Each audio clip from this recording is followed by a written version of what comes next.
Good morning, good morning. How we doing? Good, good, good. Just quick overview of the game. Overall, I thought we played pretty clean from an ST standpoint. The specialists did a really good job. Obviously, Greg only had one opportunity with the extra point. Mr. Wright did a really good job of flipping the field. I thought we really dominated. When you're just trying to talk about average drive start, I think their average drive start was a 17-yard line versus ours was a 34. So, we put ourselves in a pretty good position. Overall, looking at it, I thought we covered really well from a punt and kickoff standpoint.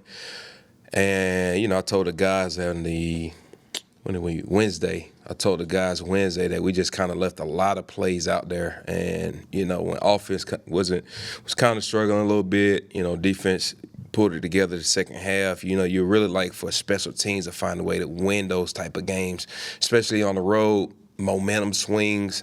I just didn't really feel like we had that momentum swing to really be able to take that game and really run away with it. We had the block field goal towards the end of the game.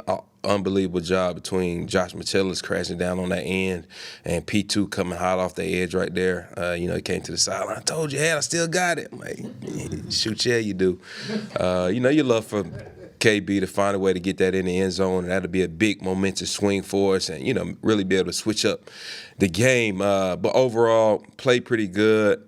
Tough loss for us, but again, that falls on me as a coordinator. I feel like I kind of left a lot out there, and from a return phase standpoint, as I continue to get to know these guys, Kane and JR, I got to put those guys in much better positions, and I'll do that moving forward as we continue to build out that chemistry. But overall, tough loss. Thankful that we get a short week with a division opponent playing back at home. And so, we're excited about it. And, short weeks kind of force you to forget about the past and really kind of lock in on what's next. Questions? Just talk about Ryan Wright, the start he's gotten off to hunting the ball so far this season. Yeah, Mr. Wright is doing an unbelievable job. Like I told you when we made the decision to go with Mr. Wright, that I firmly believe he has a top 10 leg in this league. And it's funny because pregame, you look at him in his eyes and he's kind of bright-eyed, and it almost looked like, you okay, Mr. Wright? Like, the moment almost looked too big for him, but, game rolls around and he's just locked in. And how he goes about his process, he trusts it. I mean, the guy is just a gamer, and hats off to him, and he prepares the right way. He does the right things, and guys trust him. I trust him.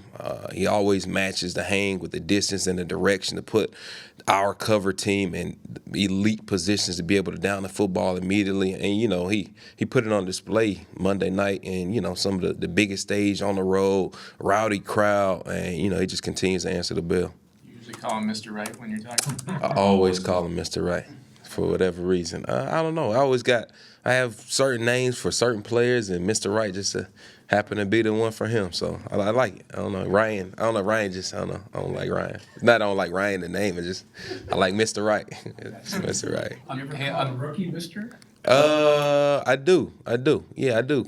The tenure of how long you've been playing doesn't really matter. It's just whatever rolls off the tongue, I go with it. So yeah, Mr. Wright. On the block field goal, it seems like in the NFL you mostly see blocks up the middle. How did he do that? Is that just because he's that fast on the 5 Yeah, so we call it BGO, ball get off. He had unbelievable BGO on that, and we talked about it. Coach BK does a great job with the field goal block team of kind of IDing what the cadence is for the week, how we were able to go and get a jump, because, mind you, he did get an offsides in the previous play, our previous field goal before that. And so we kind of had a conversation. I had a conversation with him on the sideline about kind of being able to kind of tee it up. And, there's certain spots, and we had to be real choosy or picky on when we really want to try to jump it. And that situation really wasn't necessary. But the one that we did get, was a critical point in the game for us.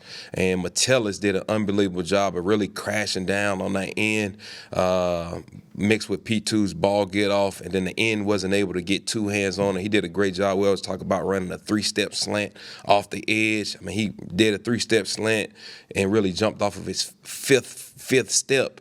And the the odd part about it is that he ended up blocking it with his inside hand, which lets you know his ball get off was elite, and it's very rare for that to happen. Because most times than not, you kind of rolling the hips to go ahead and reach out because you get more length if you're going with your outside arm than your inside arm. But he did such a good job of beating him off the edge that he was able to go ahead and get it. That's why it went so forcefully back. And that's exactly the reason why So it did went you so think forcefully that was back. gonna be a touchdown when? I was hop screaming and jumping for it. But, we always talk, I tell KB all the time, really all the returns, you got to get it in and get it out. And so KB kind of scooped it. Really, if it kind of goes, unheard of how good of a scoop it really was for KB to get that ball in such smooth transition. But he just got to run that thing to the sideline rather than kind of keeping it straight. That way the holder, Sipos, doesn't have that angle to kind of catch him right there. Coach, why are the short kickoffs inside the 5 and the 10 working so much? It seems like it's other teams. Detroit had a couple of them too, I believe. Yeah, they did. Yeah, and it's a mix of schematics as well as who the returner is back there. There's definitely ways to draw it up. I don't want to get into too much of the specifics of it, but if you're able to match the hang time with it and you got the right guys over there, it can be a problem. But again, it's who is doing it, because it could turn bad for a lot of people too. So Are coverage teams not blocking as well? No, I think cover teams are just doing a really good job of scheming it up the right way, just in terms of understanding what the KORs schematics are and who their blocking responsibilities are. And there's ways to kind of deviate up to have unblocked players coming free over there on the edge, and kind of that's what ended up happening for us really on both clicks that we ended up covering. We ended up having 2 free hitters on the football that just were unblocked. You mentioned trying to put your returners in better spots, like with Jalen Reagor. Like, what could that maybe look like? I think it's, really trying to get more help, maybe holding up the gunners a little bit longer, offering a little bit of help on the outside, maybe getting more into return-type looks. But again, our mindset and how we're built is a simple approach with the aggressive mindset. And so we don't really want to divvy away too much of what our pressure return looks are. But I got to do just a better job of setting up the returns of which way we're going with it. Are we going sideline? Are we going big field? Are we pressing in middle? Are we trying to stretch and cut it? And so I got to do a better job of where the actual return is going to give them a better opportunity. Coach, does anything change in your approach or how you can use players in a situation like where Harrison went out of the game, so Josh Metellus has to play more on defense, like that player just plays more, or do you have to change anything with how you're using him? Yeah, absolutely. And so, when those type of things happen, I always kind of have on my call sheet, guys who are possible fill-ins for if a guy is to go down. And so I have that for each and every individual player. So let's say Harrison Smith does go down and Josh Metellus gets subbed in. Well, okay, I can move this player over to this spot. And so I got all that kind of laid out pretty much in terms of substitutions and if guys are kind of get nicked up and being able to keep guys in certain positions, because Metellus is our PP. So, I love, I'm sorry, if you're getting 80 snaps on defense, Metellus, you got to play punt. You got to, you're the quarterback of that punt team. And I can't emphasize enough how important that position is. Did Lewis Seen have the wide-eyed look too, or what did you see? No, Lou played really well. He played fast, made everything really simple for him, so he was able to get out there, less thinking, more reacting. And overall, I thought Lou had a really good game, very physical player. I mean, when you have a guy like that has his speed, his versatility, the combo of speed and power, his size that he has, he's going to be a matchup plus for us on a weekly basis.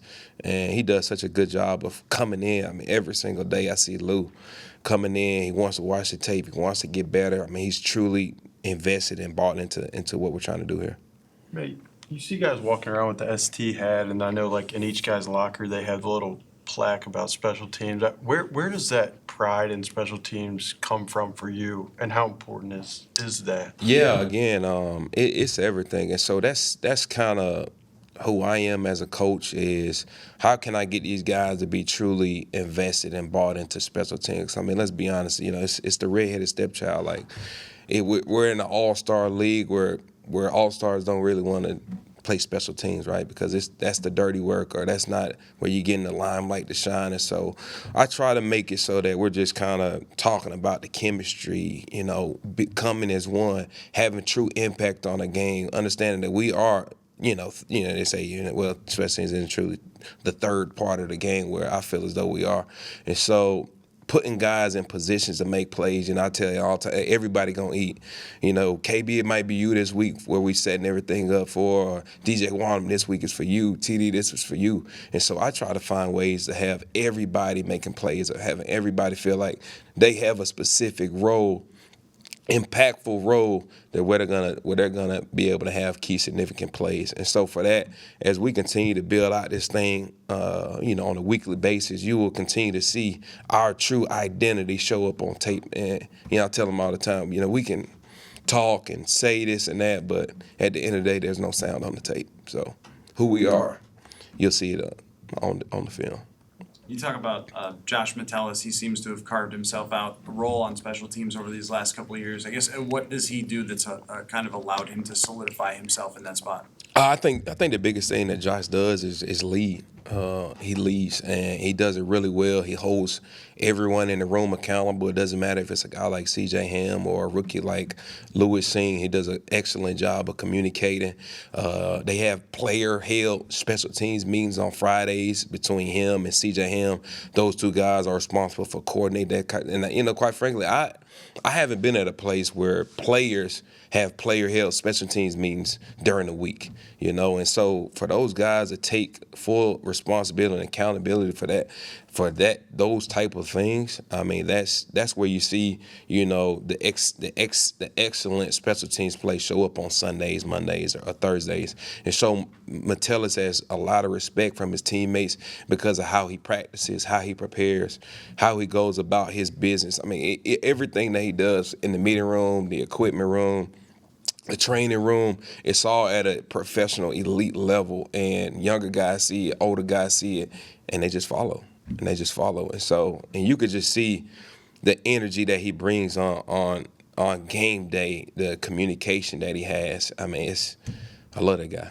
He does a really good job for us, and we'll see what his role will look like this week. How did Peterson get into that role? It's funny. I was actually gonna pull Patrick Peterson off a field goal block, and he came to me and said, "Hat, there's no way." He's I done blocked 3 in my career. I still got it. I can still got it. I got good first step burst still to come off the edge. I said, "You're right. You do." Before the season started? Or? Yeah, before the season started, because typically we like to sub out our starting corners and our starting safeties to put in the backups. And, that really was going to be KB's role coming off the edge. But, P2, commanded it and said, nah, this is me and I want to do it. And I said, I can't deny it. Absolutely, you got it. And so, that was him. He kind of stepped forward and said that he wanted to do it, which is why after he did it, came and said, I told you I still got it. I still got it. I'm like, you still got it. Still got it. So, yeah, that was all him to want to stay on it. But A little farther and get a punt? oh, yeah. No. We're not putting P2 out there. Nah. We got other designated guys that's built to rush punts. Anything else for Coach? Awesome. All right, thanks Cool. everyone. Appreciate y'all.